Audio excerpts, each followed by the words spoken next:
you're at, say, a family gathering, Yeah. and you had all the women there, all the mums and all the dads. Yeah. I believe, in my experience, if a male would be overtly dominant, then it'd be frowned upon by all of the women. However, when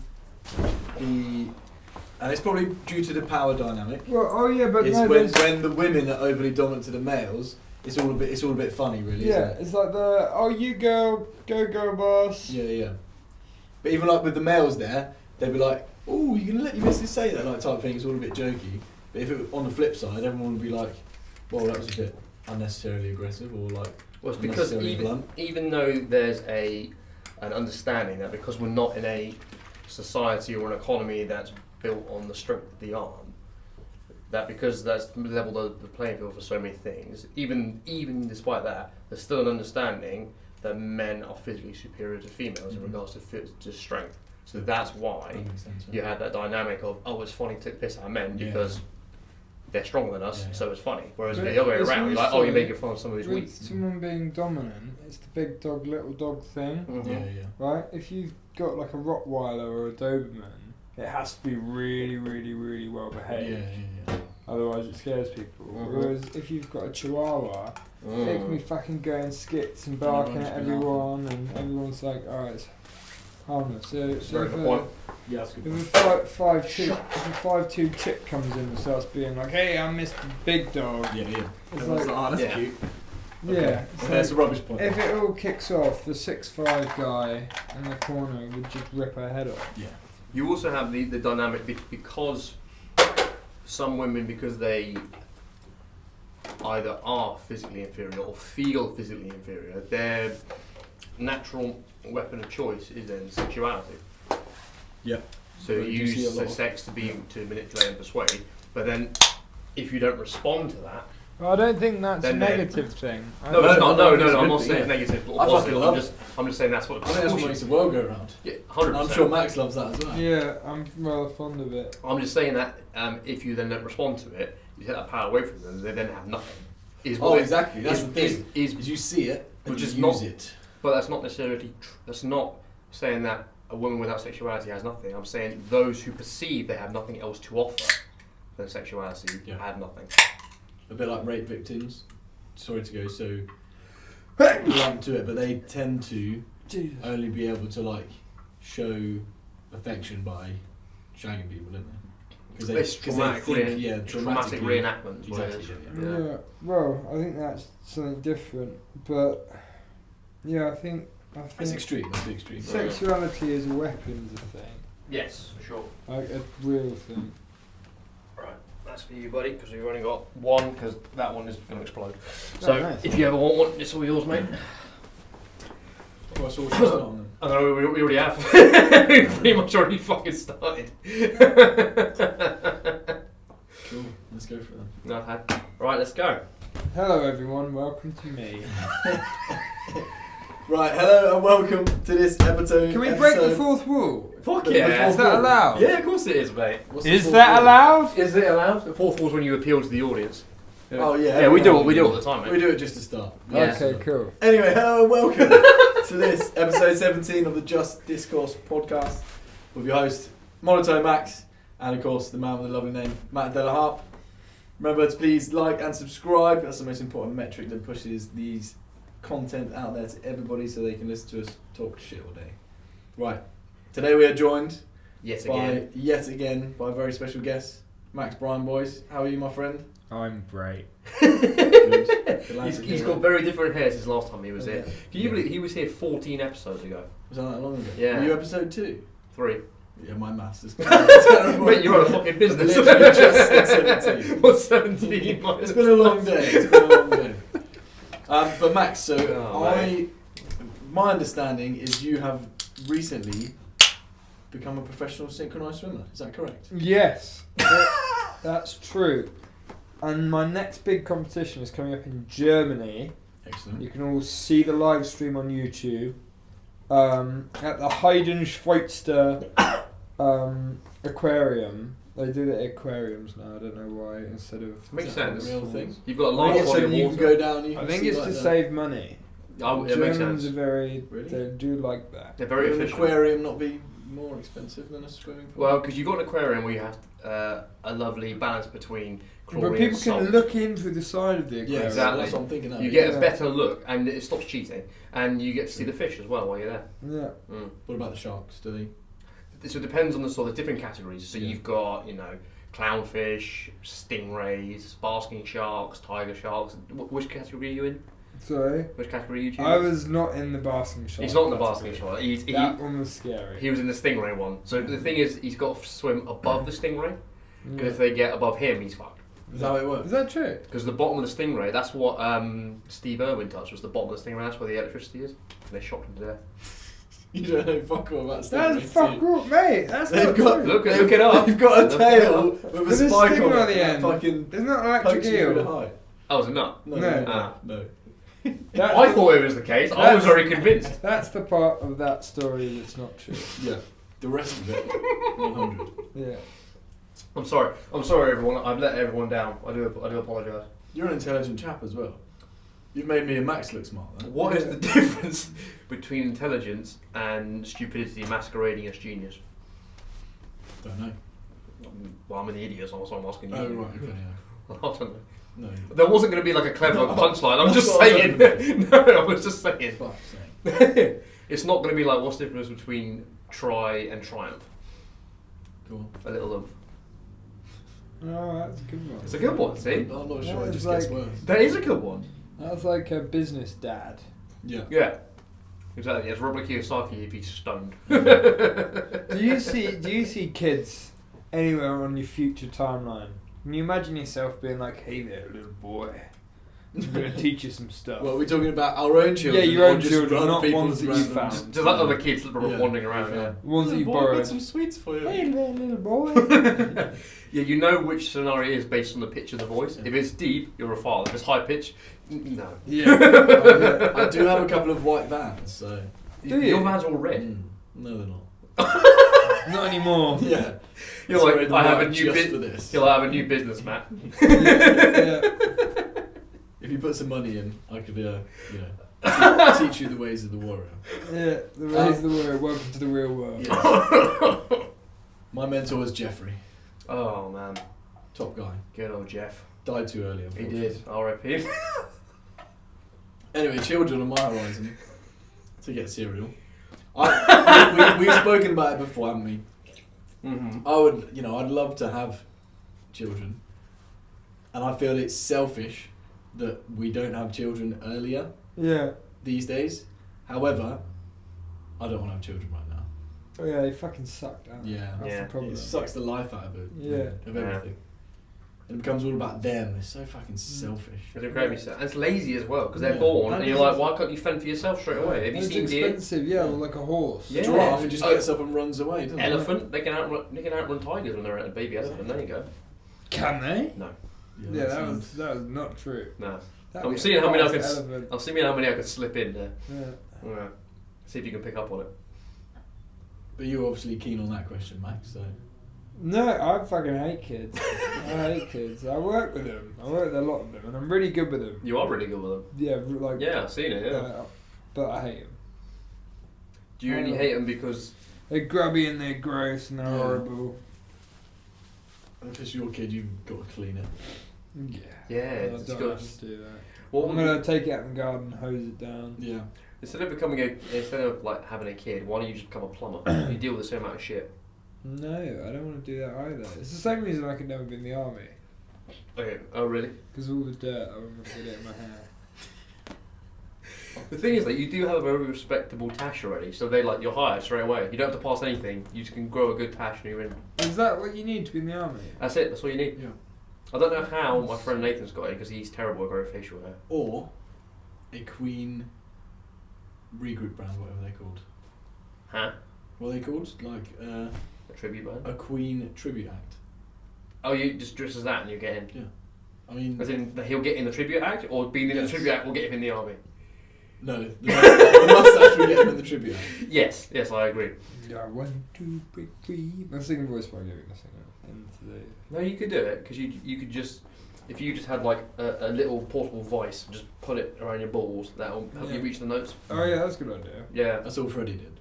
Yeah, well, Freddie was actually a castrator, so it basically meant that he was a notes. ridiculous, I was insane. Yeah. ridiculous vocalist.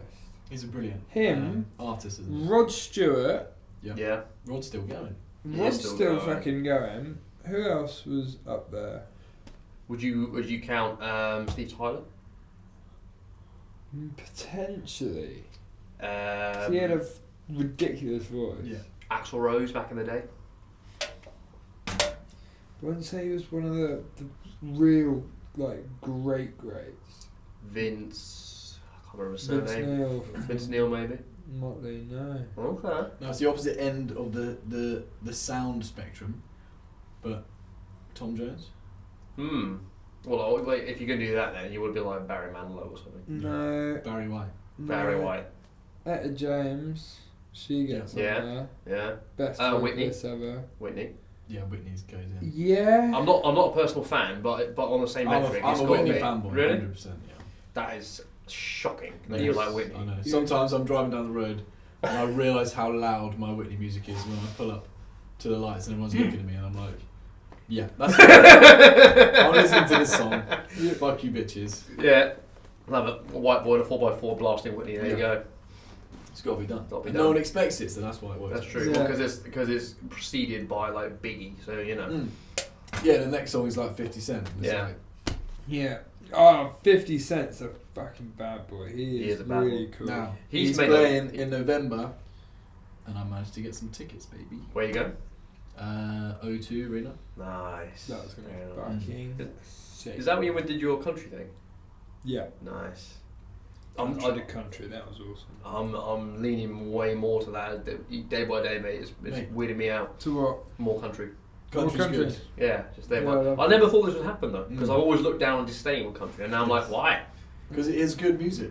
Yeah, it's really You good. just don't want to listen to it when you're younger. I think it's because it's the genre that includes the song Truck Yeah. It kind of puts it in a bad light a little bit. I haven't heard that one. It's fucking so stupid, but it's so fun.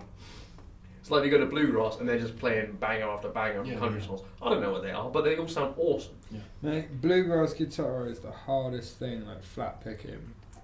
It's crazy. On a banjo. No, they do it on the guitar. Deliverance. yeah, literally. Is that a different type of music? But it's more hardcore country for a band. Yeah, isn't it? bluegrass is faster. I never knew that was actually a style of music called bluegrass. Yeah, man. That's cool. Oh, that's cool. So Max, tell me about the music career. How's it going? Mate, fucking cool. Mm-hmm. Good at the moment. So got more gigs coming up. So we're playing a gig on the 23rd of September in London again, in Camden. Camden Assembly, Midnight Specials Band. You'll find the tickets there. I need to make sure I'm booked in for that one. It's So seat yeah, tickets mate, link, baby. we're looking forward to that. Doing a lot of writing, doing a lot of recording. It's interesting starting to look at it like a business. Yeah. Because what started off as a hobby is now something we've got to sort of account for, plan for, book things for.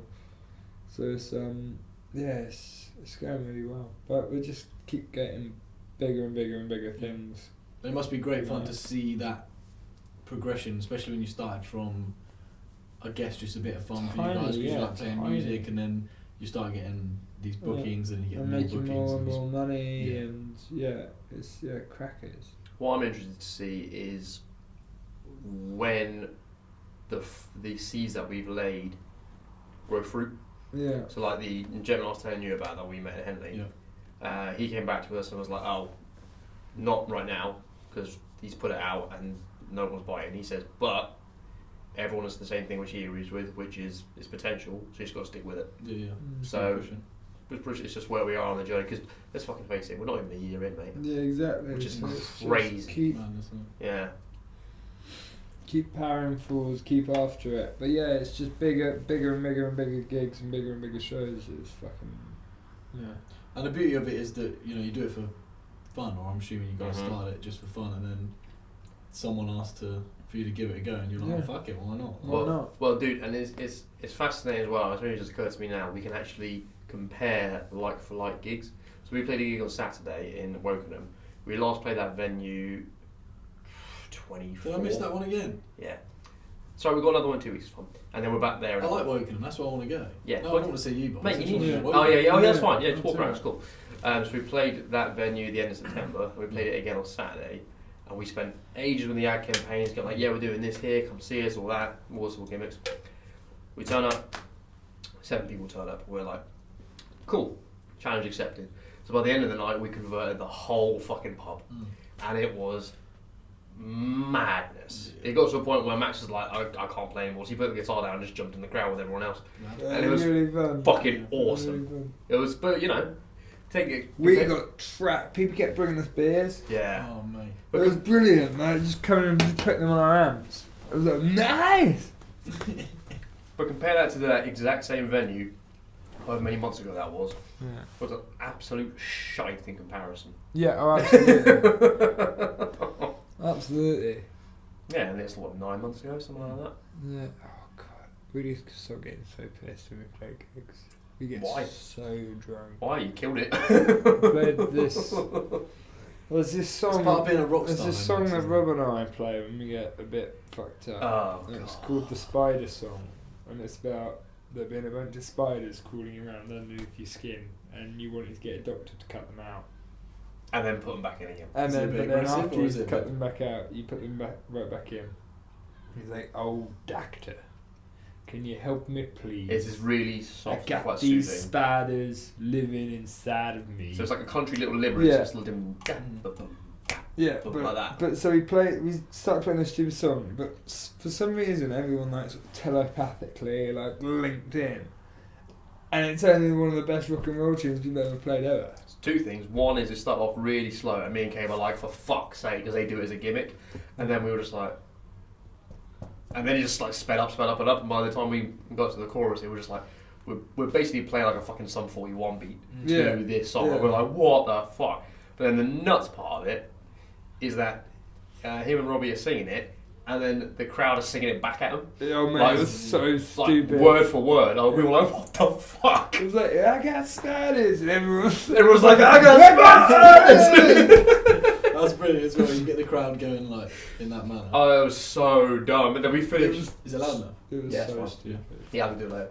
And then we finished, and we were like, is that an actual good song? We were like, fuck. Was everyone else just pissed? Yeah. Oh, and some dude nearly cracked his fucking kneecap open because he just slipped and just went smash into the ground knee first. Whenever it's a good gig, someone falls over. Yeah. Oh, when old people start falling over, that's when you know. No, when old people start yelling at us because we start playing Elvis, that's when we've done it right. You bust a couple of Elvis tunes, have you? Yeah. They're asking you to do it. No, wait. We played at a wedding, and we start playing Jailhouse Rock. Yeah. And this fucking old bitch comes screaming up, going, "No, stop, no, no!" And we were like, "What the fuck?" Yeah. And Robbie's just like, "Fuck off!" No, it's so funny. He's like into the microphone. What the fuck is wrong with that bitch? She's like 8 years old. She's like the Grim's grandmother. Yeah, and he's like, the Grim's there like, sorry. Everyone's like, whoa. He's like, huh? During this day, do you know what that bitch's fucking problem was? And it's like, the grandmother of the groom, what the fuck? Oh, it's so as long as they don't funny. kick you out, then it's quite funny. Because who's that? There's that blonde geezer that's in loads of different films. I think he's in Hangover. I think he's in a few other films, and he's always like singing at weddings or bar mitzvahs or something. I know like what you're talking about, yeah. And he's always like swearing in the middle of it, or someone will say something. Yeah. Shut the fuck up! Like, yeah. I always think that's hilarious. Obviously, it's a movie, but in real life, I'd love that. But that is, you're right though, because I've noticed that about that same guy, because he does it in loads of films. He's the and same series. guy, but he plays the same person. Plays the same person in everything. Yeah, it's so funny. Yeah. Imagine being typecast as exactly the same person for your whole acting career. It's because he's doing that'd be so easy. He's doing Candy Shop by 50 Cent, but it's done to like a soft ballad. Yeah. And they're all there like, this is really explicit at a fucking like kid-friendly wedding. You're like, what? He does it when he just keeps putting swear words in as well, because he's like, and I need you both tonight. Yeah, that's I the one. fucking need you both. That's him, yeah. That's one of my favourite. What film even is that? It's a proper ambiguous one, isn't it? I'm sure it's saw it the other Just day, Go though. With It, I want to say. It could be. That's a good film. It was something similar like that. It's got Will Ferrell in it, hasn't it? No, Wedding Crashers. Go With It is Sandler and Aniston. Yeah. Is it? You think of Step Brothers, but he's not in No, there. it's not Step Brothers. It's not Step Brothers. It's got him. I'm sure it might be. Am I thinking of Wedding Crashers? You're thinking of Wedding Crashers. Yeah, it's got Will Ferrell. It's got No, that's Owen Wilson. That's Owen Wilson and Vince Vaughn. Vince Vaughn. That's it. Yeah. I'm thinking of. Just got these shorts and this t-shirt today. I just need. I can tell it looks good. Oh, I Jesus. did before you threw them on. Yeah, I know it's shit now, but so I can get another one. All good. How was business today, mate? Oh, yeah, it was good. Mm. So I was starting to watch a documentary about Area 731. Have you read anything about it? Never heard of it. Oh mate, it's crackers. Go on. It's fucking dark. It's like the Japanese prisoner of war camp. No, yes, I know these ones. The ones with what they did to the prisoners. Yeah. Yes, I know what you're talking This about. is fucking crackers. It takes what like Joseph Mengele did in the Nazis and makes it like a fucking day out on a picnic. Yeah, mate. It's horrible. Crazy. Yeah. It's crazy. This was just during the same time. This was after World War II. No, Was it this after was World War during. II? During. Yeah, because the Americans went off for Japan. This was when they just kept attacking Hiroshima and China. Nagasaki. It was Japan Empire had come out into China. Mm-hmm. So there's two things. You had this which was going on, where they're basically just capturing and experimenting on loads of Chinese citizens. It was just Chinese civilians, yeah. Yeah, just random people. But it was stuff like they were trying out different like nerve agents on them, or they do something similar to like the Nazis, where you take twins and just torture one of them just to see what happened to the other one. Jesus Christ. Though they did something to pregnant women as well. Yeah. I remember Jocko Willink sort of saying, if you want to see evil, Google this shit. Yeah, and mate, I remember it's reading it. I was like, crazy. It's because I love learning about stuff like that. Like I've done all like the killing fields in Cambodia. Yeah. Mm. Khmer Rouge and that, yeah. I've watched Yeah, that, it's crazy. I went there and shit. and my taxi driver, he took me there and I was like, oh, I'll give you a tip, just keep the car running. I'll go round. Went round and they had like the stacks of skulls and shit like that. Holy shit. So like oh mate, it was crazy. And so I've come out like white as a sheet, like got into this cab and I'm like, dude, that's the most fucked up thing I've ever seen. He's like, yeah, I know. They killed my dad. And I was like, take me to the train station, I'm leaving. Mm. But yeah, that was that crazy. It wasn't that long ago, yeah. yeah. I think it was the 80s, wasn't it? 80s, yeah. And mate, it was like anyone who was intelligent was just. So if you wore glasses, you were just taken out. I remember you explaining about it. Yeah, so I think it started off, it was a capitalist society, wasn't it? Pol Pot. And then he was succeeded by his son or something like that. Yeah, so and this guy Pol Pot came in, and under his regime, he wanted to go back to absolute basic like agriculture kind of stuff. And so anything that was forms of intelligence, they burned all the books, and anyone who, even things like they wore glasses, kill. Doctors, kill. Anyone who was, could read, kill. It was crazy. But I'd love to go to like Auschwitz and check that out, or I'm actually going there soon. Dresden or somewhere. Yeah, Dresden. When are you going? So we're going to Warsaw for one of my mates. Stag do's. You're like, I've got a fun trip, boys. Let's get in the shower, boys. It's like right, lads, weird pits. Because we're not going to be over here very often. Yeah. Shall we go check out Auschwitz? And if we, I'd be well up for like a very somber morning, and then be like, right now we have to drink. Yeah. As soon as you step out of the gates, you start drinking straight away. Yeah. You're like, I just need to drown wherever I just saw. Yeah. Yeah, that's got to be nuts. But yeah, it is absolutely crazy how regimes like that can take over and people, I don't want to compare it to COVID, but you see how like, I always thought like, oh fuck, how do the Nazis and these types of people like take over and get into these positions?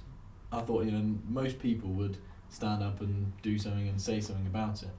But the closest thing, I'm not even comparing COVID to Nazism. Some parallels as well. What I mean is, everybody just bent over and took it, didn't they? Well, I mean, for different reasons. But first time they tried to take power, it was a Munich putsch, wasn't it? Yeah, and everyone just laughed him out, basically, didn't they? Yeah. Well, no, I mean, they were just put down by the army. It was what, 10 years prior to him taking power? Was that right? And then when he really took power was when he put the Enabling Act in. Well, he burned the Reichstag. Burnt the Reichstag down, and then that let him put the Enabling Act in, which let him pass whatever law he wanted without going through the... Well, I think that the previous administration hyperinflated the currency, didn't they? Well, so that allowed him to come in and say, basically, your government has failed you, and then all these other bits. Well, it didn't help with the Treaty of Versailles and reparations as well, where the country was crippled effectively, and they had all their military taken from them. Yeah. But yeah, it sucks. England just needs to lose a fucking war. Well, I think we're losing this one. But it's very different though, because it's not so simple as just army versus army. Yeah. It's all computer and psychological warfare these days, isn't it?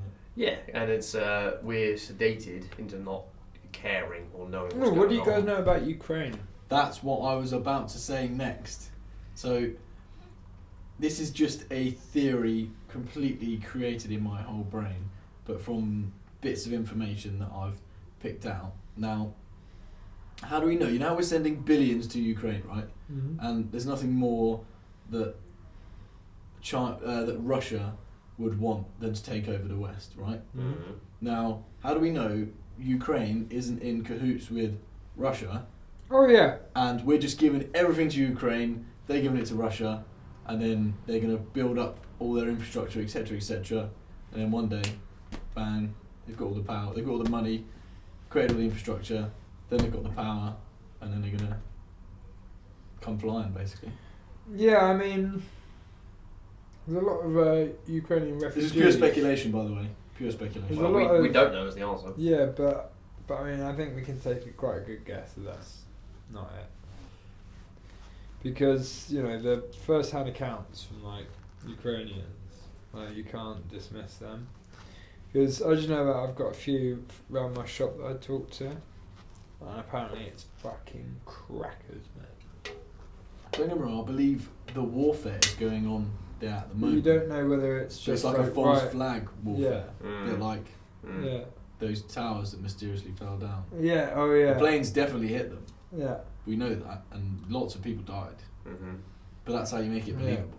Yeah, oh exactly, 100%. And also it has absolutely nothing to do with the fact that the data contained in those towers would tell where the missing 1.3 trillion went the week before. Yeah. That's irrelevant, completely.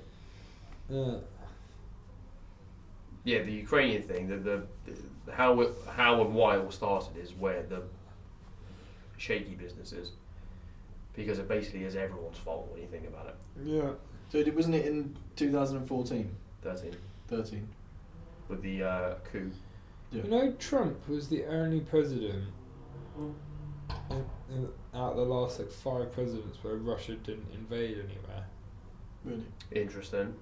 And didn't he was happy to go over and meet he was like Kim Jong-un. Yeah, and Putin, yeah. He met Putin as well, and he threatened them as well. Yeah, well, they just laughed at him because they were like, alright. Yeah. But I think the thing is, with Trump, is they knew that he would do something about it. Yeah. Because he's not bought or paid for, is he? Yeah, exactly. Most politicians are also his own money, so he didn't need it. Also, he's old. Yeah. All fucking old. Yeah. Yeah, he's old. Tell you what, let's get an older one. Let's see if we can do better than that. Yeah. Then we get someone's senile fucking granddad in. Oh, Jesus. Him falling upstairs is wonderful. But this is the thing that amazed me the most is the media, or whoever it was, managed to whip up such a hype out of hatred of Trump that people happily ushered in some geriatric old fuck who can, as you say, not even walk upstairs. He can barely string a sentence together. Have you seen him I must have seen 5 different videos of him walking on stage and just walking straight past the podium. Or trying to shake hands with people that aren't there. That's the best one. Yeah, it is a good one. I haven't seen that. And people just take him and move him. Him trying to explain something and then and his numbers, he's stumbling over numbers and not understanding how like percentages work or anything. Yeah. And you're just like, what the fuck is going on? And this is the leader of the free world. Well, you saw that thing I sent you in a similar vein, which was just a portrait list of 6 countries' health ministers. And they're all fat. They're all beyond fat. Yeah. They're all Yeah, like the mate, blob it's from crackers, fucking X-Men. Yeah, Well, it is really starting to remind me of 1984, where, like, you know, the Ministry of Defence destroys defence. Yeah. Ministry of Health destroys health. But these the titles for these ministries were put in decades ago. Yeah. Long time ago. Well, I think when they were, first started, they probably were what they set out to be. legitimate. Not chubby little fat fucks. Yeah, but it's terrible, and there's been this massive sort of. I hate that body positivity is being hijacked by overweight people. Yeah. And it's really for burn victims. And, exactly. Yeah. And people who have got illnesses. Amputees. Now, Max, you're starting to sound fat phobic. I am severely fat Okay, phobic. Max, can you just bring it back, please, and can you just explain your Paralympics idea? Because I think that's really... No, but on the fat phobia thing, I get it. Because some people have got an overactive knife and fork. Fatties, I hate them all. Every single one. I agree.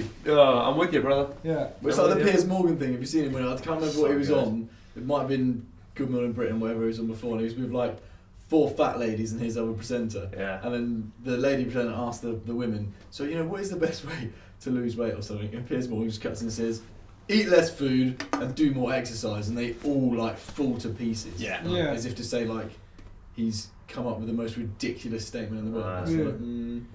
It's science. Calorie deficit.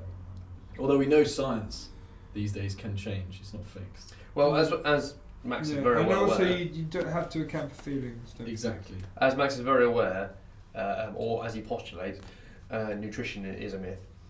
Yep. Yeah.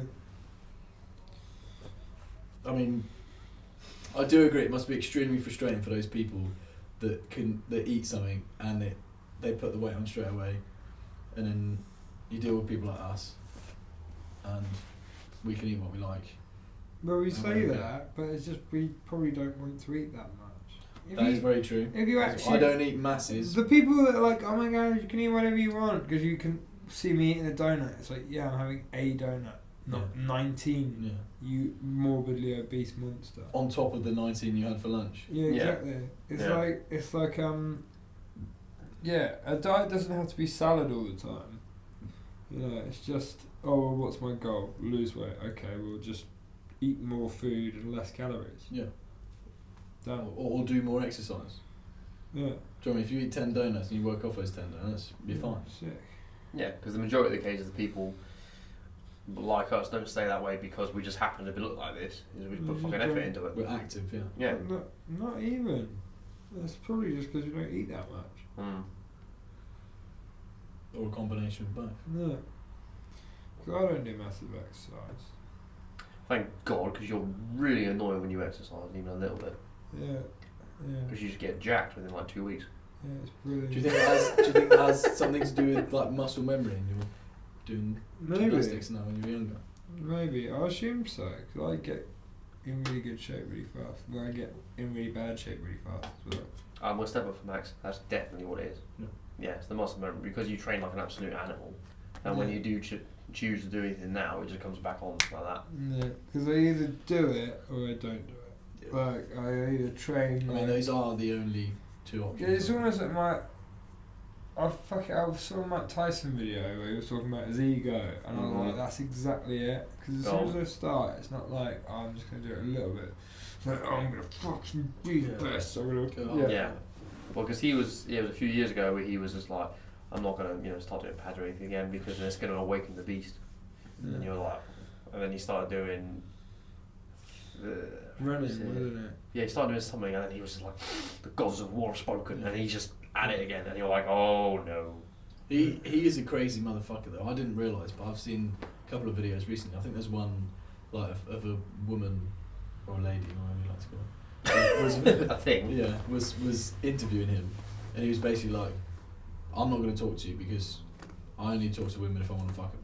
No, he's like, do you want to fornicate with me? No. He's like, well, I didn't want to talk to you. I want to talk to women who I fornicate with.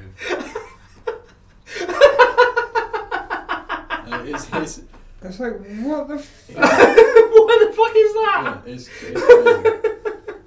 And there was one like when he was at a press conference or something like that, and someone shouts out he's a pussy or something. Or shouts something, and he just fucking loses it. He's like, I'll fucking rape you, white boy. Yeah, calm down, Mike. Or no, keep going, mate. Yeah, see what happens. I actually love it. If you're stupid enough, yeah, that's what I mean. Yeah. If you're stupid enough to call Mike Tyson a pussy, you deserve everything that happens happens on to the plane who he just punches the fuck out of. Yeah, because he was just being a dickhead. Yeah. Who got slapped Mike Tyson on the head. No, some guy was being an asshole, and Mike was like, nope. And so Mike just turns around and just fucking lets loose on him. Yeah, you would have thought that would kill him. Yeah. He is an animal. Like when you watched him fight, like yeah, oh, man, he was a class above his weight. Yeah, he was like 7 years. The age that he was at, his biological age was 7 years younger than the people he was beating. Really? Yeah, because he was such a specimen. He was 20, wasn't he? He was young. He was 14 when he started, really? And then he was 20 when he was like at his peak. Yeah. And he was a beast. He's an absolute Customato, the one who his coach, animal. You take a kid like that who's known nothing but hate and pain all his life, and you should go and bring him into your house, treat him as your son, and then hypnotise him to be the absolute monster. So this guy spends all of his time training and then just researching the greatest conquerors the world's ever known. So he just loves Alexander the Great and Genghis Khan and all that lot, and he'll just list like Genghis Khan's like family tree, and you're like, oh fuck. Considering Genghis Khan fucked everyone, that's a big family tree. Yeah. We're all probably in there somewhere. Oh, some of your robot dick, please. I've actually got a spare robot. Oh, look at that. You're prepared for guests. I like everything. I'll suck on your banana. That's what he says to the women. Will they try and put a finger in? What do you mean try? So try and get it past the knuckle. The fourth one. It's not a finger unless it's a fist. I mean, if you can get a thumb in there as well, that's a true champ. Oh, Jesus. True champ. Or flower it. Yeah. That's what I love about this. Thank you everyone for listening to this highbrow commentary. Yeah. So I was listening earlier to this guy who's got a YouTube channel called The Tin Men, and this dude's name is George. And he's a journalist over here, and he's basically looking at how the news will frame anything to do with men in a negative way. So they'll say anything that was bad that's happened, they'll say, oh, a man did it. But anything good that's happened that's said by a man, they'll say it as an overall term, so they won't specifically say men or anything. Because the whole idea being, and he doesn't know why this is, but he's just reporting on all of this stuff, and he's putting all this information together to say that this, like a concerted effort to just whatever is positive about men is not reported or is not attributed to men, or anything that's negative is massively hyped up and to a point where it's actually irrelevant. And why do you think that is? An overcorrection from, the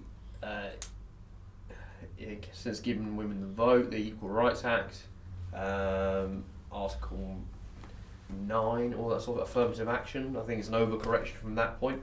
But this was 50, 60 years ago. It was the late 60s, yeah. I think it's got more to do with confirmation bias. Go on. So, especially in today's world, where everything's digital and all data is collected, something that outrages you prompts a larger response than it does. That's a typical media trick, isn't it? Yeah. So good things don't really get that much of a response. You write things in a certain way, even if it's sort of subconsciously makes a man stay on a story a little bit longer on TikTok or whatever, then it's doing its job. Because that's what they want. They want attention. All the social medias. Because it's all about the time spent on the ad. So it's to a point as part of the news cycle where it's actually nothing to do with truth, but it's to do with objective receptivity by the audience. Whichever is the best articles or the best topics are going to be framed in a certain way to get the most amount of views, regardless of truth or the bent of the people who are writing it. So if you look at Andrew Tate, for example, the videos of Andrew Tate that pop up on... Well, they don't pop up on my feed anymore. They don't pop up on anyone's feed anymore. No, but they used to. I only get the motivational ones. Him being motivational, talking about, positive stuff, because that's our bias, right? It's towards that, so it's going to show us more of that because that's what we stop on. Because that's what we look at most. Right. Whereas the girls, they get hung up on the misogyny. So then only the clips of his awful comments get shown to them. So and it's the same with, if you're a little bit left politically leaning, you'll only watch the videos that are a little bit left. So it will start showing you videos that are more and more and more and more and more and more left until you end up really polarised. Yeah, progressively increasing. And that confirmation bias through these TikTok filters is creating this massive divide where you're at an extreme, because you start diverging and it just takes you off more and more and more and more and more until you get to the extreme of whatever the viewpoint is. Because I'm going to take you and I here, because we sit here every week. We would perceive ourselves as correct or saying things that we believe to be correct. How would we know that we haven't, by that very same algorithm, been pushed further to a certain direction or not? Be it left or right? That's a good point. Well, the start on your point is, I think everybody, no matter how right or wrong they are, believes when they're talking and conversing that their point of view is correct. Otherwise, why would they hold it in their mind's eye? Yeah, but you're not having a filtered feed of information pass through you. Right now, no. So that's why I talk about things like TikTok being so polarizing. Because it's filtered, it's selected just for you, and it's going, oh, which ones does he like? Oh, he likes the ones that are Labour supporting. Okay, I'm going to show him more Labour supporting. Okay, I'm going to show him some socialist stuff. Okay, cool, And I think it's the same way that you can start going down a rabbit hole. If people start hovering on posts that are like, are you a bit lost? Okay, I'm a bit lost. Okay, God does this. Okay, and it can take you down this rabbit hole and end up converting you to whatever. Just because when you start to show interest, the bias just carries on. Naturally kicks in. Do you think that's because through your interest in certain posts, and because it's not... Because that's the algorithm, right? Like a person in front of you dictating it to you, it's more... Because the algorithm's trying to get you to stay on the app for as long as possible. So it's going to show you posts that you're going to stay on for as long as possible. So as soon as you stay on a post on a certain topic for a little bit of time, it's going to show you another post like that.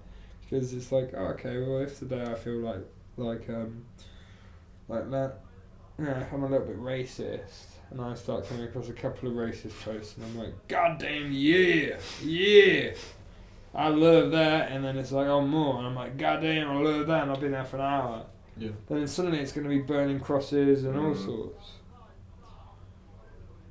And do you think it's easier through the social media channel rather than, say, directly with a person, because it probably lowers your defences because you feel like you've got the choice of option, like you're choosing to... Yeah, you're choosing you're choosing exactly what to look at, right? So it's like being in a library and going, oh, I want to read about the history of art, and then walking over and pulling a book out. Rather than if you were to sit at the start of the library and I was just to bring you books and watch you flick through them and see the kinds of books that you stopped on, I was like, okay, you're stopping on books about cars. Okay, so I'm going to start showing you more books about cars. And it's like, okay, which ones are you stopping on? Okay, you're stopping on Lamborghini books. Okay, so I'm going to get some sports car books. No, it's crazy, that whole world. I mean, I've never been on TikTok, but that's obviously, it makes me sound very old, because I am very old now. You're a pensioner now. Oh, pretty much, mate. Yeah. No, unfortunately, our government keeps pushing the pension age So further and further. You got another But year our to taxes go. haven't been reduced, which is very strange. Very Stupid. It's absolutely stupid. And we're printing money and ridiculous. I mean, We need a bit of the French's spirit.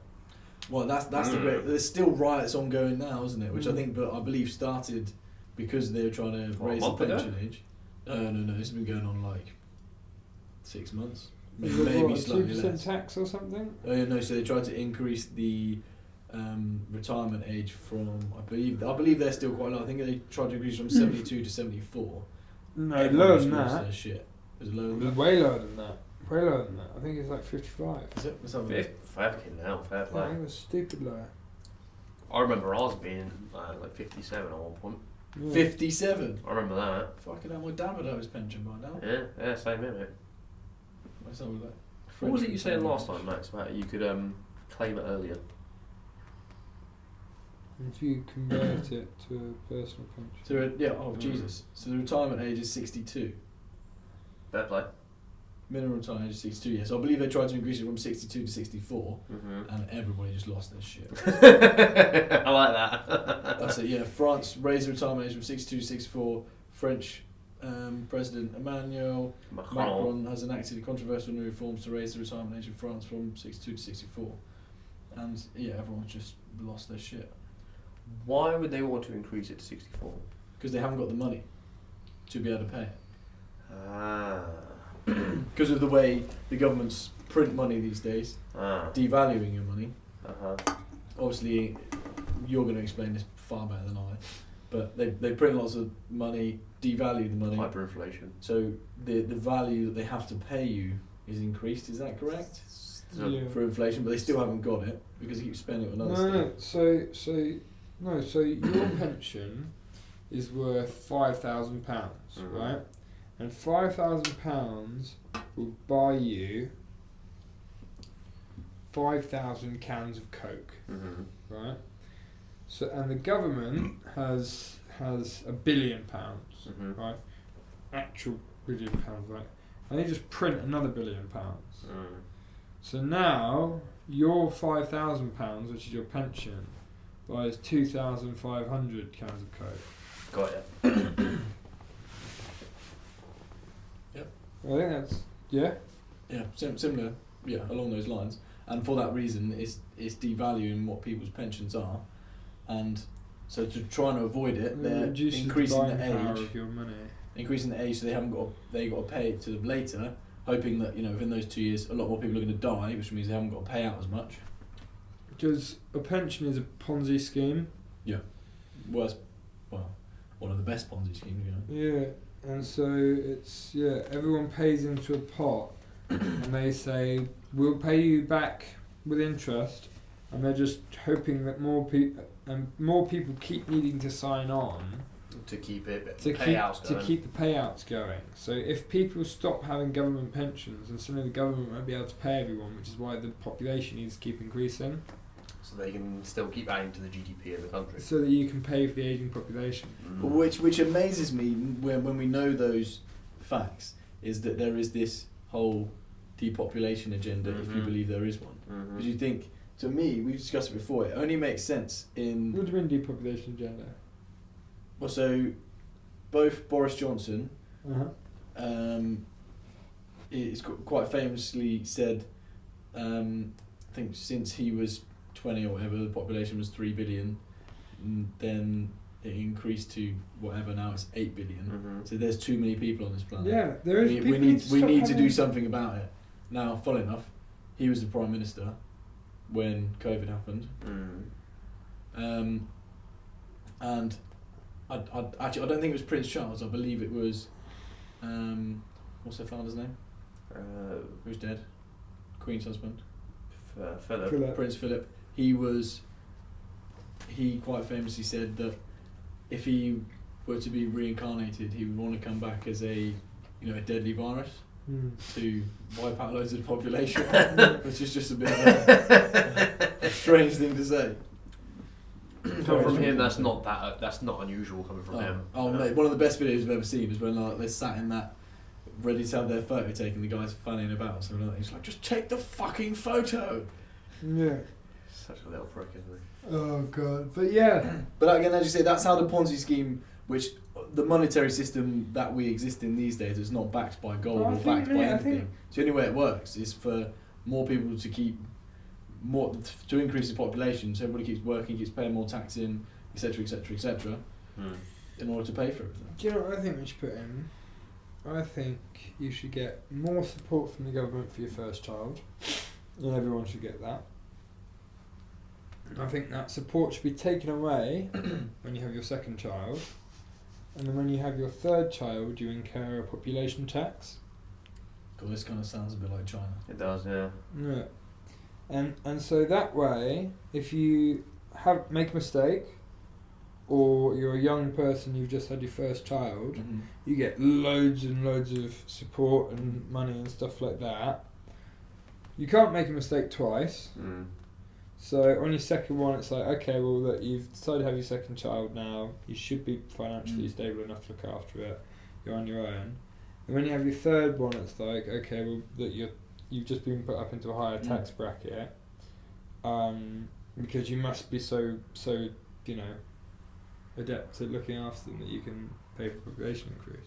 But then, I mean, I would argue the adverse to that. If you were to not give any benefits for having your first child, it would, or should, deter people from, as you said, making a mistake. Now, you can't make a mistake of having a kid. You had unprotected sex.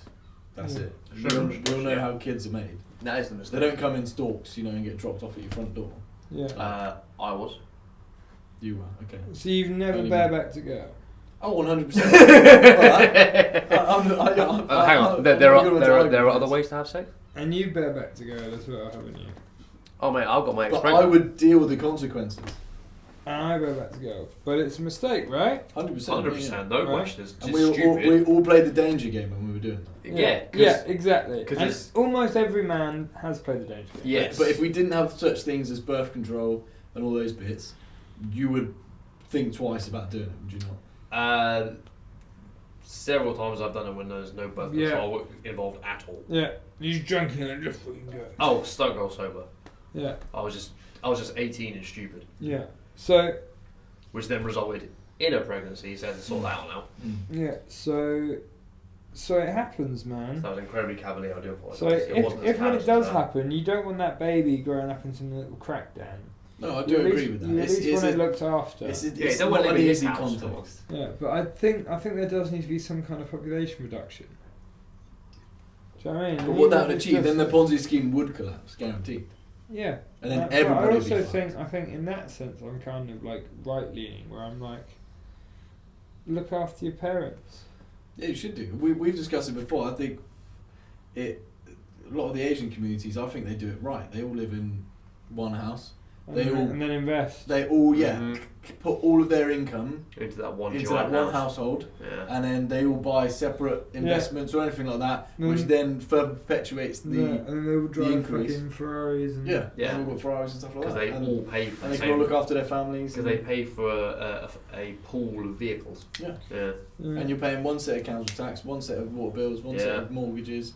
You can pay the mortgage down quicker.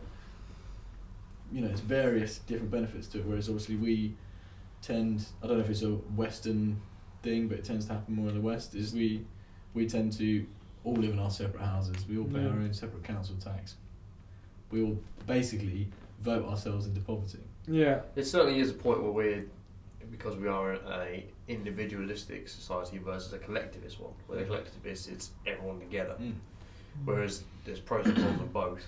Obviously, for that one, you've got the monetary gain of them all being together, but a hugely reduced capacity of independence and privacy. And then we have the inverse the other way for us. Well, you made a point of saying before when we discussed this, that, which I'd never comprehended when I'd theorised about it, etc., is the danger of a huge community like that is if you, what was the word you said, or the phrase you said, like homesteads. Not necessarily that, is that a thought could come in and poison everything. Yeah. So it's the same thing with the confirmation bias. That if you have an enclosed community of X amount, regardless of the size. Well, it's also greed is a problem, right? Yeah. So if there's something that's shared and there's one person who goes, oh, I can have a bigger slice of the cake. Yeah. Or one that does less. Yeah. The people that are doing more are going to resent the fact that they're getting the same. But I really like the idea of a cult. living together, kind of like a cult, but like living together in a collective, you know, like a bunch of mates, and just fucking getting after it and going, okay, cool. Yeah. Well, you know, we all make 40k a year. You know, you live in an apartment that costs $1,500 a month. And it's like, okay, cool, so we've got $9,000 between us a month. Fuck it, let's make some moves. Yeah. Let's buy some properties. Yeah. Let's do this, let's do that. And I lean more towards that type of thing. My idea is like get a farm, something like that. Yeah. And so you wouldn't necessarily all have to live in one house. You could all live on the same property. You may even have your own homes. Yeah. On that piece of land, so then you've still got your independence. Yeah. Well, this is more when you're starting out, right? Yeah. When you're starting out, you want to be in a cheap little flat, do it for a year, because then if you're all earning say $4,000 a month, you each put four of you put 500 towards rent, then that's 3.5. That's a big old gap. Call that 10k, right? I'm talking sofa beds and shit. Yeah, call that 10k a month. Like, you can do a fucking lot with 120k over the course of a year. Yeah, fuck yeah. That's a very good point. Do you know what I mean? To set up a barbershop, you can do it and do a good one for 15k, do a really good one for 50k, right? So, to set up five barbershops that are pulling in $5,000 a month, 3 barbershops, that are pulling in $5,000 a month. You could do that in a year. Comfortably. And in nice places as well. For 50k a pop. You know, it's. I think that's the way to sort of look at it. Is form a collective where you can pool your money and just go bang, bang, bang. Well, that's why investment firms work so well, isn't it? Because obviously they all take everyone's put money it into one pot, invest it, and then take risks on, calculated risks on various different bits. And although the winnings are lower, the losses are lower as well. Yeah, so you can afford to take more risk, which means if you do it calculated, you stand a better chance of massively increasing that pot. And as you say, you can buy big houses. You know, me, my brother and a friend, we thought about this. We can all go out and buy our own separate property, or we could all go into one property, because we can borrow so much more. Do that, get that sorted, get the next one, and then by the time we get to 3 or 4 properties, the 4th property could be a huge office. What you want to do is rent a fucking shithole and buy the nicest place that you can afford, and then rent the nicest place that you can afford out for a year and live in the shithole, right? And then that's your accommodation and stuff all covered and a bit of cash in your pocket. Especially while you're young and you haven't got kids. Do you know what I mean? Kids. You need to. You haven't got a choice. Which is going to be my question: is there a point where that option is too late? Depends on what kind of life you want. If you want the picket fence, the little regrets, then at some point you're gonna have to go and move in with your girlfriend. If you just want fast cars and good music and fucking fun, then you can do that for as long as you fucking want. La vida loca, baby. The rockstar lifestyle. Yeah, exactly.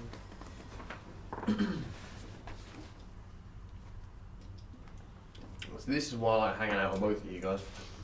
And as I said to both of you separately, is that my life a year ago is very, very different to how it is now. Very different. Not just because of what's physically going on, but how this is wired has massively changed. Because for all that you two are lunatics in your own way, you're both very very engaged and inspiring when it comes to your business perspectives, because you're running a school with your moral ideas, man. Hence the more lunatic there. But it's still like just being around you two has just rewired how this works. We have to have an element of madness in your pursuit of what you want from the world. Yeah. Otherwise, No. you stay in your little box, don't you? And you never progress or increase. As soon as you realise that no one's coming to save you. Yes, that was it. Oh yeah, big time. Right. As soon as you get you realise that you're trapped in the box and no one's coming to save you, then you start fucking swinging. And the box is... And it's like, but you've got to put yourself in the box. Mm-hmm. Yeah. Well, so we discussed it before, and I'd be interested to see your opinion on this conversation, shall I say, is I believe women are born with inherent value in that they can bring life into this world. So although they can choose to go out and do whatever they want in terms of career and stuff like that, they already have their value when they're born into this world. Mm-hmm. No, I think the adverse is for males. For males, they are worthless until they build themselves up mentally, physically, and economically, and you can chuck emotionally in there. Mm-hmm. I think you need to specify what metric you're measuring worth with, because that's right if you're talking about a sexual metric measured by men and women. Mm-hmm. So in a sexual metric, but measured by men and women create life, women are beautiful, that's what men value, right? On the whole, we're pieces of shit, we're like, oh, what a pretty girl, you know, that's pretty simple. That's features. right up there, right? Whereas, and girls value money for the most, and the this right again, reasons. this is TikTok fucking shit, right? Most girls aren't really like this, but money, stable looks, right? economics, not necessarily millions. And so that's what they sort of value for that. So it's like, well, until a man can prove that he is a protector and can do that, And a provider. then women aren't going to be like, oh yeah, I want him to knock me out. But that's just one metric of worth. I think everyone's born, man, woman, circle is born with inherent worth, and that's factual by thinking about the amount of geniuses that could rival Einstein that died in cotton fields and gas chambers. Do you know what I mean? It's they all had this massive worth, these people, you know, and it's just what they could have been. Yeah. Now, don't get me wrong. You know, every human that's born, Yeah. anything that's born onto this planet, anything we see and can perceive, and Apart from see. fatties. But they do that to themselves. Yeah. No one's born fat. Yeah. They have inherent worth. Yeah.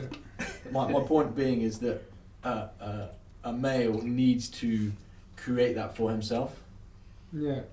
But only. By choice as well. It's only a choice.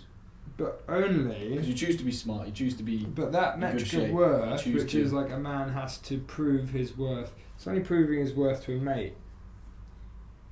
Who else are you proving this worth to by building yourself up into something? Well, so I'd argue the opposite. I do it for myself, and then the people around me benefit from it. I don't believe that. I don't believe that that you do it for yourself because it's too hard to do it for yourself.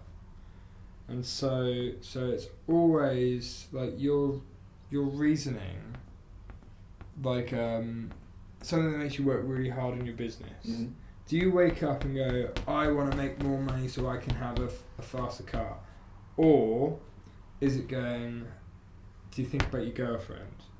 Do you think about your folks? Do you think about, is it there any kind of altruism in there? Is there any way you link your goals to... My understanding, and this could be completely fictional, but my drive is freedom. Yeah. I learned from a very young age, we're all stuck in this matrix where we think we're all free and we can do whatever we want, but we buy our freedom in this world or society, wherever it is. Yeah. And I've always felt trapped if I can't do what I want when I want to do it. Now, that doesn't necessarily mean that if I were to build myself up economically, that I would go on all the holidays and have all the flash cars and have all the flash houses. But for me, I would want the freedom to be able to go and do whatever I want. Now, if you have no money... Driven by the fear of the opposite, right?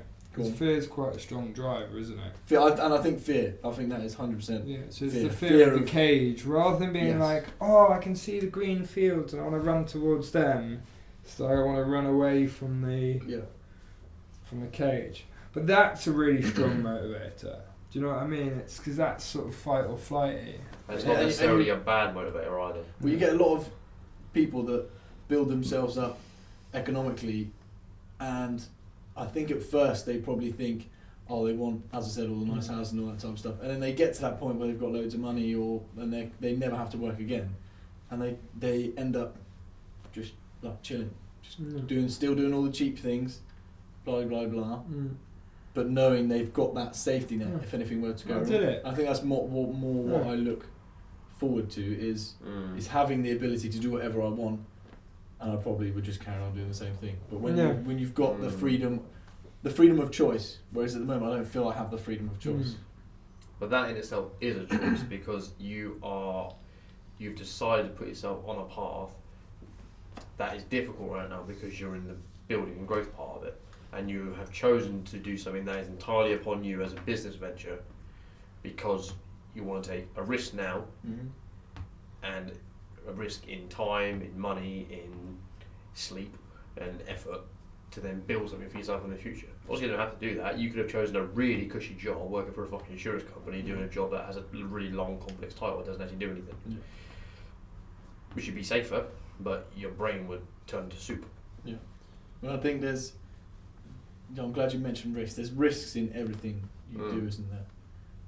You can either take the risk and, as you say, stay in that cushy job or whatever it is, but you could get fired quite easily. You could have one bad day or a string of bad things happen to you and you can get sacked. Yeah, redundancy. Yeah, but if you have on the other side, you take the risk for trying to build that wealth for yourself, you're never going to get sacked.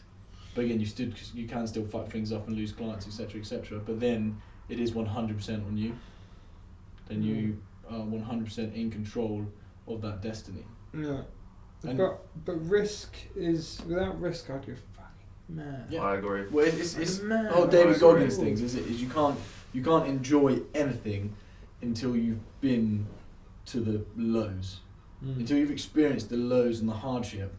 The goods, there is no good because you've got to have the yin and the yang, the opposites. Yeah, exactly. So if you don't, what's the metric? What's the measurement? Yeah, what do you measure it again? Yeah, to have the highs, you have to have the lows to realise that these are the highs. Well, it's like being the entire really extreme end of this. If you look at Money Mayweather, where that man's been hit like 4 times because he just avoids everything. But that's why he's crazy, because he's I don't think he's ever been defeated. I don't think. No. Because he's just defeated. He's just beaten absolutely everyone, which obviously is fantastic because we all want to win. But if he gets like knocked out once, his whole character's going to change completely, and he's going to be very, very different. He's going to be a much more grounded, much more boring human because he's very entertaining as he is because he's never been defeated. And part of that is the psychology of it. He doesn't have that balance. He just has that incredible ego and fame and bling and insane money, spending habits because he's never had that. All 3 of us here have been punched in the face. All three of us here have been knocked out and spatter and blood on the ground. I've never actually been knocked out. Okay, we all spatter and blood on the ground. Yeah. And that teaches you some sort of humility about you're like, oh shit, the other people out there can fucking hurt me. Yeah, exactly. Yeah. And that teaches you a certain balance, even if it's just about one time, and then you that can then win the rest of them, or hold your own for the rest of them. is because you've had that fucking reset, you've had that check. Mm. Even if it's not catastrophic, it's just that quick, like, flick on the nose, like, oh shit. It's like when you do that to a dog, they're like, oh okay. But I think that's why the way that men interact versus the way that women interact is really different, because there's always the underlying, if it gets too heated, we have to fight each other. Mm-hmm. It's like the same reason why the country is always polite to each other at senates, is because we've got nukes and you've got nukes. Yeah. And if we all launch them at each other, we're both going to get really hurt. So there's always an underlying. Whereas I think that's another difference I see, is that ladies don't have that. In the same way, there's not the way you hear like, this guy could fucking hit me. And until you've been punched in the face, you don't have that in the back of your head. But once you have been once, every conversation you have with someone, as soon as there's a disagreement, you settle it sensibly and calmly. Yeah. Because you know if you don't, that's the other option. Yeah, it's the other option is. And you know from being on the bad end of that, you don't want that. That should be the last option to have. Which is where you get, like I remember when there was that horrific attack in Fort Brigham years ago. I was on the phone to my mate who was with his girlfriend at the time, and him and I were talking about it. So I used to train with him, and we both fucking know what violence is.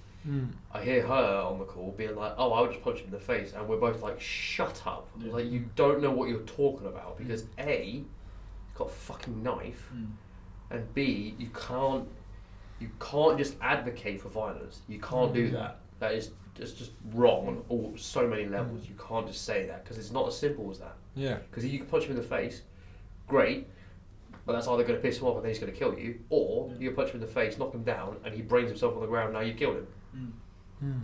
It's never that easy. It's never that simple. It's just saying, do this. Well, so I was once selling a property for a client, and he was in Wildline in Reading, and some bloke slapped his girlfriend's ass. And I can't remember if he spoke to him or whatever the story was, but I think he was like, look, don't fucking do that or whatever. So the bloke did it again. So he knocked the geezer out. Guy fell over. Fucking was in a coma, like his head was in a coma for 6 months. And the police were trying to prosecute him for attempted murder. Now luckily, there was CCTV. So they could see that the guy slapped his girlfriend's ass. And in the eyes of the law, if it's your girlfriend, it's deemed as self-defense because you're her protector. But my point on that is, as you say, it was one punch. Yeah. One punch. And he nearly killed the bloke. And if there wasn't CCTV there, or CCTV wasn't working, he would have been gone. He would have been in prison, and then he wouldn't be able to protect his girlfriend. Because you're very, very rarely punches someone on a very nice, soft, grassy field. Very rare. There's usually a lot of concrete. Usually a curb, lamppost, letterbox, bar stools. Like, you can brain yourself on a fucking bar. Easy, yeah. Very easy, especially like an old pub who's got that brass rail going all the way around it. And you can do that just by yourself. You can trip. Yeah. And that'll do it. Same result. So it's a strange old world out there. A strange old world, because we have all of these high and mighty ideals and ideas about ourselves and our capabilities, when we really are just these fragile meat puppets. Yeah. Just more intelligent monkeys. But sometimes I watch monkeys and I think they're probably more intelligent than us. Or they've got it better. They just put in their hands and fling at each other. That's a good way to fight. The way of the ancient samurai. Exactly. Yeah. Shit and throw. Max, pleasure to have you as always. Good pod, homies. That's how you do it. Thank you very much everyone for listening. I hope you've been horrifying and entertaining in equal measure. Exactly.